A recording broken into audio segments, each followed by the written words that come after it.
ओम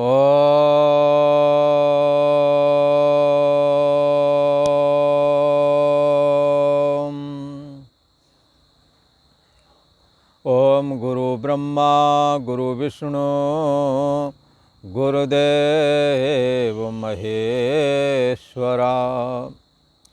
गुरु साक्षात् परम ब्रह्म तस्मै श्री गुरुवे नमः। योगेश्वर श्री कृष्ण भगवान की जय। ऐं सरस्वत्यै नमः। पूर्व का प्रसंग ये भक्ति योग का चल रहा है। 12वें अध्याय के अंतर्गत भगवान श्री कृष्ण से अर्जुन पूछते हैं कि हे भगवान, आपके अनेकों प्रकार के भक्त हैं। कोई तपह कर्म के द्वारा आपको संतुष्ट करते हैं, कोई यज्ञ आदि जो कि अग्निहोत्र आदि की विधि से साधना पद्धति के द्वारा आपको संतुष्ट करते हैं। बहुत सारे लोग कर्म योग के द्वारा आपको संतुष्ट करते हैं। बहुत सारे लोग आपकी निर्गुण निराकार की भी उपासना करते हैं और बहुत सारे लोग आपकी सगुण साकार की भी उपासना करते हैं। हे भगवान, ये सारे भक्त लोग सबके लिए पूजनीय हैं, समदम से युक्त हैं, परंतु हे भगवान, इनमें कौन सा योगी आपको सबसे श्रेष्ठ अभिमत है, ऐसा अर्जुन पूछते हैं। क्योंकि ये गीता का 12वां अध्याय चल रहा है और ये 12वां अध्याय गीता का दूसरा जो खटक है उसकी पूर्णता की ओर 12वां अध्याय ये ले जा रहा है। प्रथम खटक पहले अध्याय से लेकर के और 6वें अध्याय तक था, जिसमें भगवान श्री कृष्ण ने कहा कि मुझे प्राप्त करने के लिए सबसे पहला साधन जो कि है कर्म योग की उपासना। कर्म को उपासना बना लें, कर्म को योग बना लें।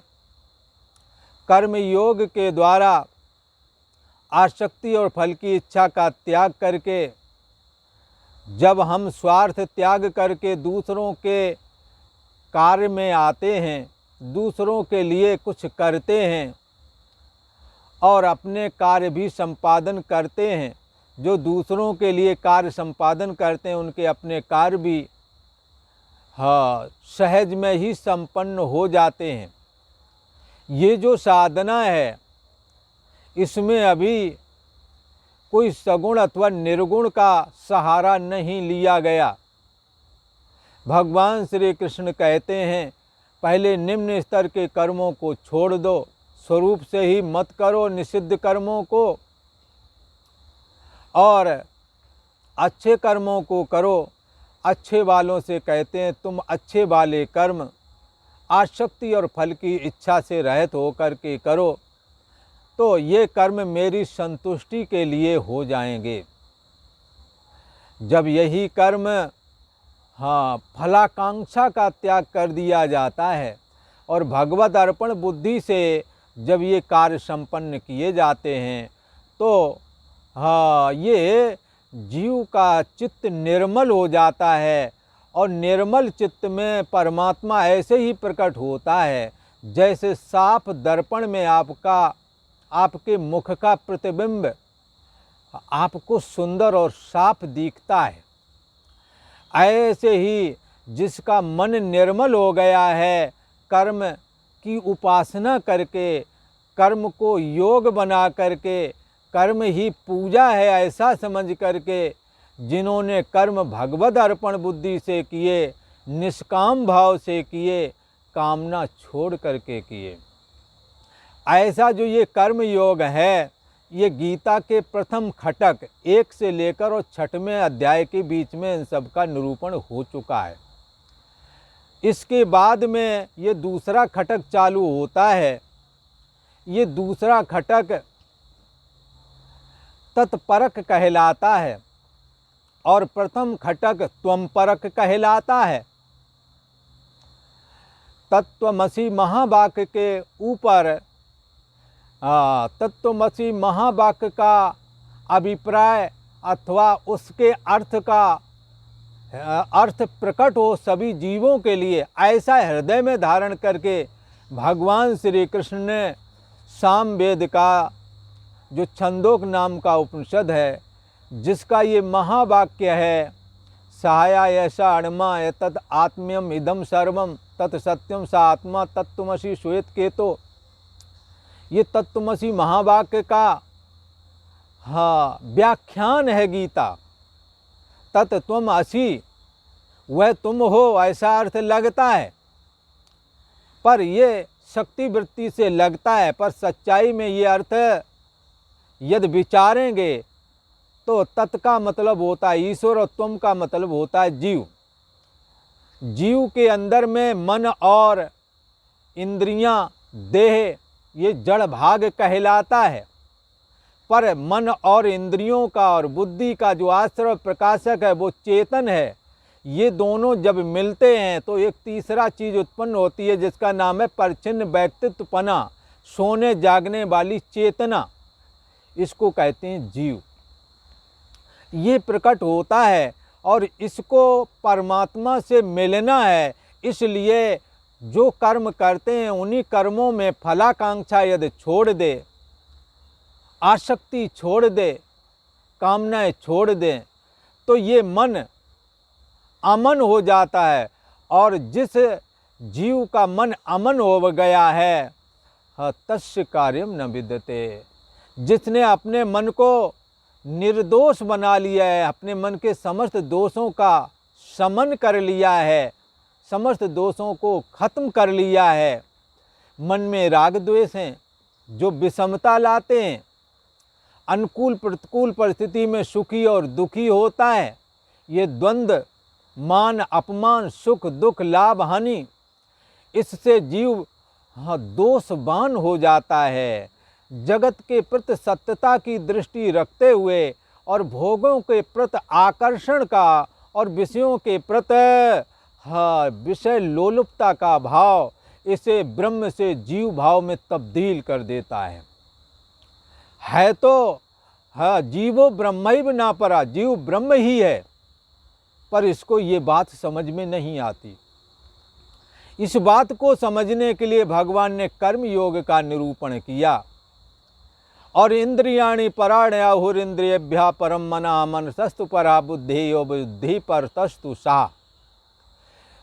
समस्त जगत इंद्रियों के द्वारा देखा जाता है, इसलिए जगत से परे इंद्रियां हैं, इंद्रियों से परे मन है, मन से परे बुद्धि है, और बुद्धि से भी जो परे है यही जीव का स्वरूप है, जो गीता के प्रथम अध्याय से लेकर और 6वें अध्याय के बीच का जो ये प्रथम खटक है, इस खटक का जीव के स्वरूप का निरूपण करना और जीव ब्रह्म ही है ऐसी बात जता देना प्रथम खटक का अभिप्राय है, जिसकी सिद्धि कर्म योग के द्वारा संभव है। भगवत अर्पण बुद्धि से यदि समस्त कर्म किए जाएं तो जीव अपने निज स्वरूप को प्राप्त कर सकता है। जीव पाव निज सहज स्वरूपा, सहज स्वरूप जो अंतर्यामी आत्मा है उसमें विश्रांति लाभ प्राप्त कर सकता है, विश्रांति लाभ के योग बन जाता है। जैसे मलिन दर्पण को यदि साफ कर दिया जाए तो वो चेहरा देखने के काबिल बन जाता है। ऐसे ही बंधुओं, प्रथम खटक कर्म योग का निरूपण भगवान श्री कृष्ण ने साधक के लिए जीव भाव रूप जो परिच्छिन्न व्यक्तित्वपना है, इसको ब्रह्म भाव में तब्दील करने के लिए, मन रूपी दर्पण को साफ करने के लिए इसका निरूपण किया है, ताकि ये अपने मन में इस महान सत्तात्मक जो स्वरूप है, जिसके लिए कहते हैं चेतनस चेतना नाम एको बहु नाम, जो एक ही चेतन अनेक चेतनों में प्रतिफलित हो रहा है, ये रहस्य से क्लियर हो सके मन रूपी दर्पण में। इसलिए मन को निर्मल बनाने के लिए कर्मयोग की उपासना की। कर्मयोग की उपासना का वर्णन प्रथम खटक में किया, और जीव ब्रह्म ही है इस बात को समझाने के लिए ये क्लियर कर दिया, बुद्धि देश के पीछे जो चैतन्य सत्ता है, जिसके द्वारा तुम्हारा होना और ना होना भी जाना जाता है, वो तुम्हारा निज स्वरूप है। ऐसा मन में विचारने के लिए ये श्लोक उन्होंने कह ही दिया, इंद्रियाणि पराण्य और इंद्रियभ्यः परम मनः मनसस्तु परा बुद्धि हो बुद्धि परतस्तु था। तुम तो वो हो जगत से परे, इंद्रियों इंद्रियों से परे, मन मन से परे, बुद्धि बुद्धि से जो परे है वही तुम हो।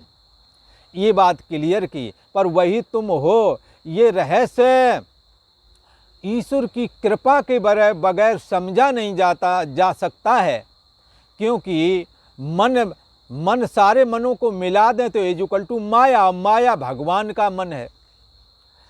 तो भगवान का मन ही हमारा मन बना, भगवान का मन जो माया है वो जब विघटित हुई तो हमारे आपके शरीर के अंदर मन हो करके खड़ी हो गई। इसलिए भगवान का मन रूप, भगवान का माया रूप जो मन है, ये यदि इसको भगवान में लीन होना है तो फिर भगवान की उपासना करना अति अनिवार्य है।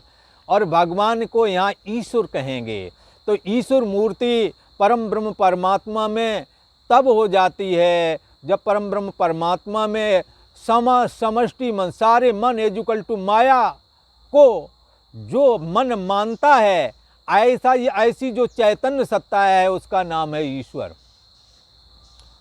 ये ईश्वर जो है, ये माया का माया, ईश्वर की उपाधि, ईश्वर का मन, माया रूप मन हमारा आपका मन बना हुआ है। हम अपने मन को यदि ईश्वर में लीन करना है तो लीन करने के लिए हमें ईश्वर की उपासना अनिवार्य है। इसलिए दूसरा खटक गीता का 7वें अध्याय से लेकर के ये 12वें अध्याय तक गीता का ये दूसरा खटक प्रवृत्त हुआ। भगवान श्री कृष्ण ने बताया कि ईश्वर उपासना के बगैर कोई भी साधना के मार्ग में कामयाब नहीं हो सकता। इसलिए भगवान श्री कृष्ण ने कहा, यत तो ह्यपि कौन्तेय पुरुषस्य विपश्चितः इंद्रियाणि प्रमाथीन हरन्ति प्रशमं मनः।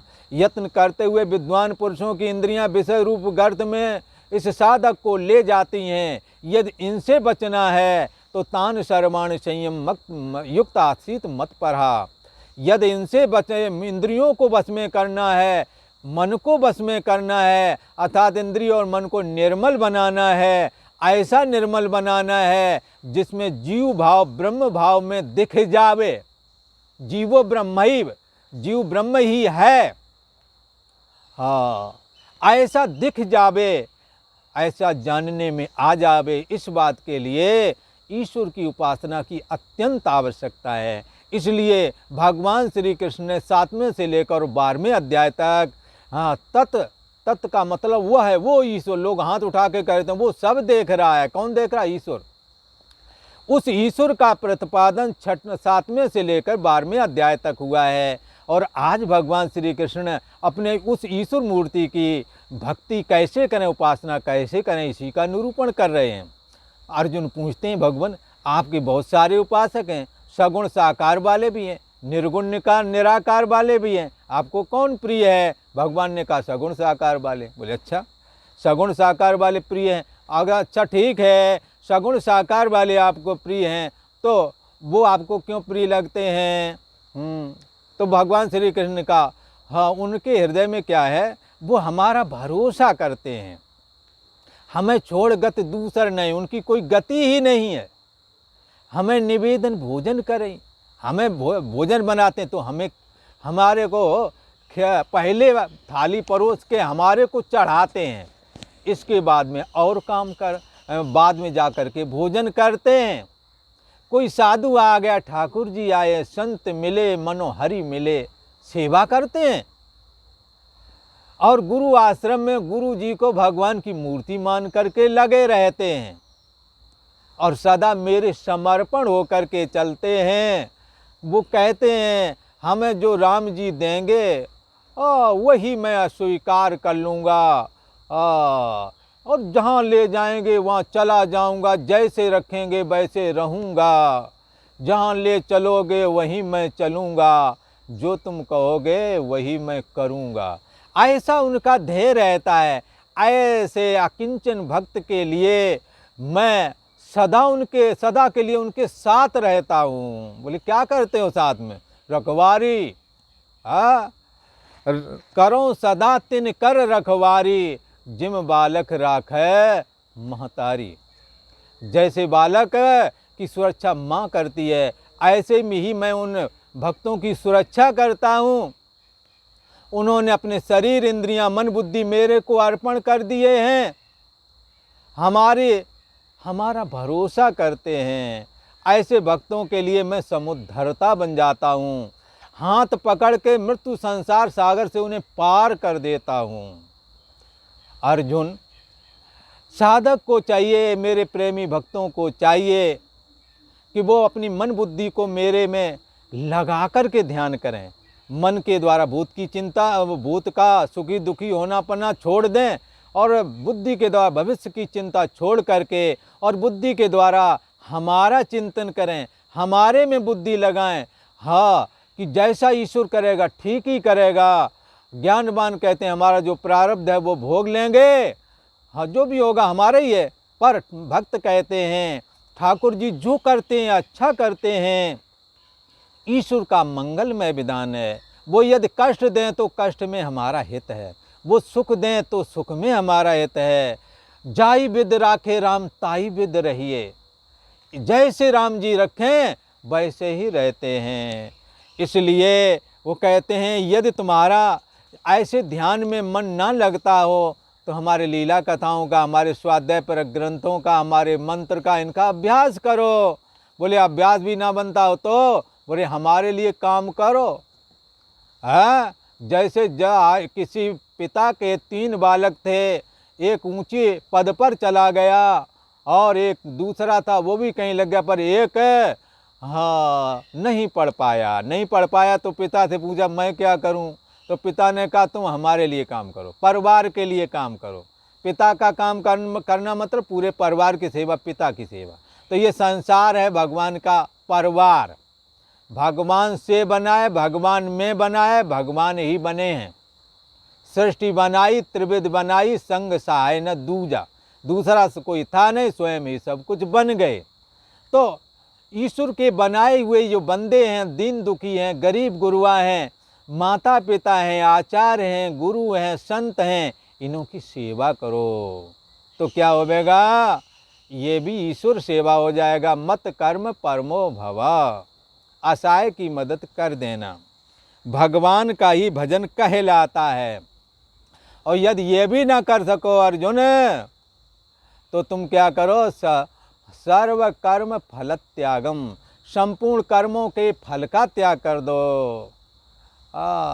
इस साधनात्मक मार्ग में यदि ज्ञान श्रेष्ठ है सबसे, किसका? शास्त्र का जो अभ्यास करते हो उससे ज्ञान श्रेष्ठ है, और ज्ञान की अपेक्षा उसका जो अभ्यास शास्त्र का करते हो उसका अर्थ विचार के करो। अर्थ के अर्थ जो तुमने विचारा है उसका ध्यान करो, उसकी स्मृति करो बार बार। तैल धारावत जब होता है या दीपक की ज्योति की तरह जब उसी पर वृत्ति टिक जाती है तो उसी का नाम ध्यान हो जाता है। और ध्यान से भी श्रेष्ठ है यदि तुमने ये सब ध्यान तक तो पहुँच गए, पर कर्मों के प्रति अभी आकर्षण है तो कर्म बंधन कटेगा नहीं। भगवान श्री कृष्ण कहते हैं ध्यान करना ठीक है, पर कर्मों के फल का त्याग किए बगैर वो भी बहुत कुछ फल दे नहीं पाता। इसलिए शास्त्र विहित जो आप संपूर्ण कर्म करते हैं उन संपूर्ण कर्मों के फल का त्याग कर दो, अर्जुन मेरी प्राप्ति हो जाएगी। हाँ, और कैसा करना है?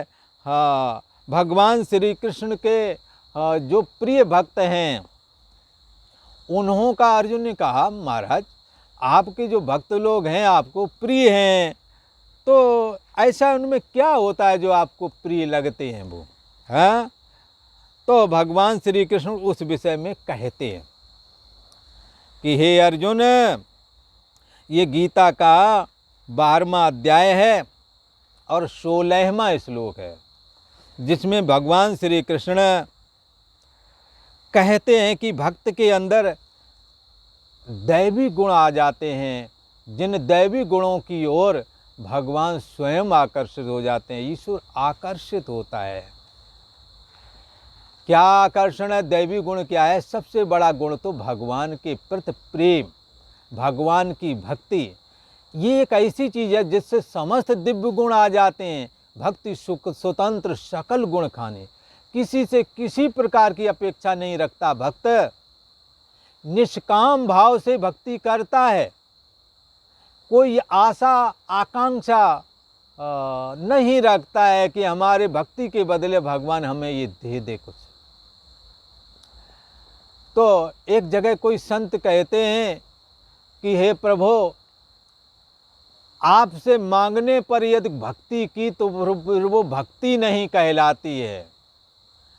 इसलिए उन्होंने भगवान से कहा, प्रभु हम तो जीव हैं और हमारा कामना से भरा हुआ अंतःकरण है, फलाकांक्षा में डूबा रहता हूँ, पर मैंने संतों से, गुरुओं से, शास्त्रों से एक बात सुनी है कि ये भगवान से कुछ मांगना ना चाहिए, क्योंकि मांगने से दरिद्रता का प्रवेश हो जाता है, भक्ति कमज़ोर पड़ जाती है। भक्ति वाले को चाहिए कि भगवान से मांगे ना। भक्त कहता है भगवान से, हे भगवान, पर मेरे को अपने मन पर भरोसा नहीं है, इसलिए हे प्रभु मैं मांगूं तो मांगूं, पर तुम मुझे देना नहीं। यदि तुमने मुझे दे दिया तो मैं प्रेमी नहीं मजदूर हो जाऊंगा।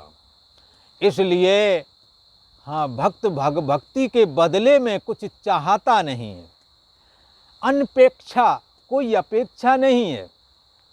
तो 12वें अध्याय का ये 16वां श्लोक है, अनपेक्षा सुदर्दक्षा उदासीनो गताव्यथा सर्वारंभ परित्यागी यो मद्भक्ता समे प्रिया। या अनपेक्षा, जो आकांक्षा से रहित है। सुबह उठे, नहाए धोए, सबसे पहले भगवान की माला पकड़ी, नाम जपा, ध्यान किया, भगवान के सगुण साकार विग्रह का किया। समस्त विग्रह का ध्यान यदि ना आवे तो भगवान के हाँ चरणों का ध्यान दे, जिन्हों में भगवान श्री लक्ष्मी जी का निवास है। ऐसे भगवान के चरण कमल जो संसार समुद्र से पार करने हारे हैं, ऐसे उन चरणों का ध्यान करे तो क्या है, हाँ वो ध्यान करते हैं। पर किस लिए करते हैं? बोले क्या चाहिए इन्हें? बोले चाहिए तो कुछ नहीं।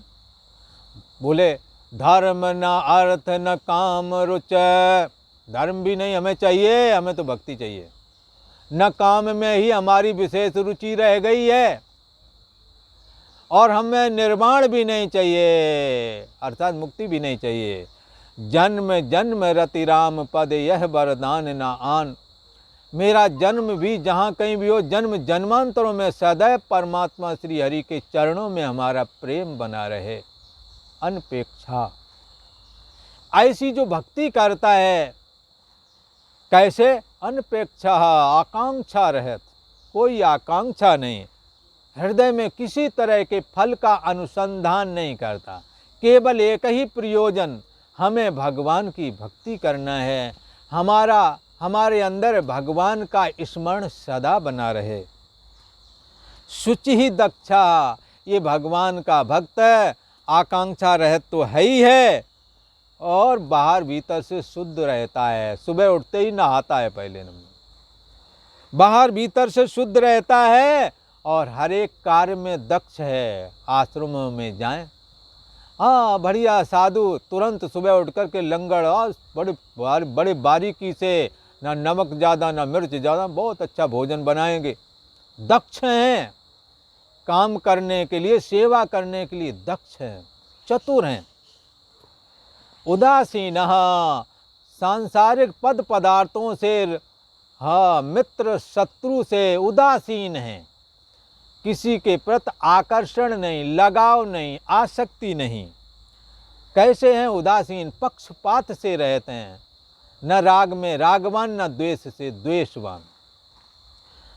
और कैसे गतव्य था, हृदय में भगवान की भक्ति करते हुए संसार से ममता अहमता ममता टूट गई है। यही वजह है कि दुख की जड़ तो अहमता ममता ही है। पर ये कैसे हो गए? गतव्य था, इनके हृदय से इनकी व्यथा चली गई, भगवान की शरण जो ग्रहण किए हुए हैं। और कैसे हैं? सर्वारंभ परित्यागी। अब कुछ सांसारिक व्यवहार करने की इच्छा नहीं रह गई है। छठवें नंबर की भक्ति में ये होता है। छठ दमशील विरत बहुकर्मा, निरत निरंतर सज्जन धर्मा। अब बहुत सारे घर गृहस्थी के कामों से बैराग हो गया है।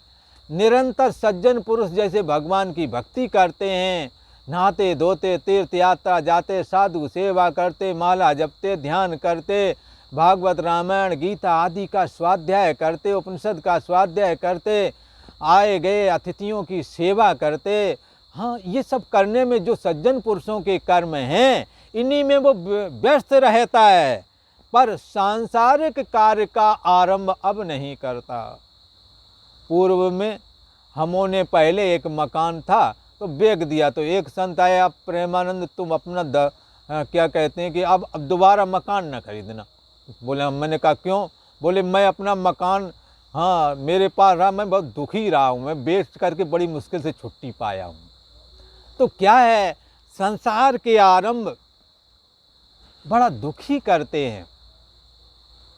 सर्वारंभ परित्यागी, आगे नाथ न पीछे पघा, कोई है ही नहीं है। अब संग्रह किसके लिए करूं, काय को करूं? अब तो भगवान श्री कृष्ण के लिए ही, हाँ ये जीवन समर्पित है। अब सौंप दिया इस जीवन का सब भार, तुम्हारे हाथों में है जीत, तुम्हारे हाथों में है हार, तुम्हारे हाथों में। ऐसा भगवान का भक्त भगवान का पूरा पूरा भरोसा करके चलता है।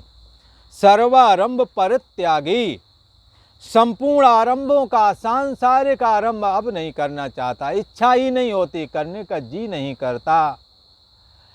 भोजन करने के लिए सुबह शाम के लिए 2-4 रोटियां चाहिए, चावल चाहिए, खा लिया। पहनने के लिए वस्त्र मिल गए, रहने के लिए कहीं न कहीं, हाँ जुगाड़बाजी से सो ही लेंगे, रात गुजर ही जाएगी, पर कन्हैया कन्हैया पुकारा करूँगा, लताओं में रह के गुजारा करूँगा।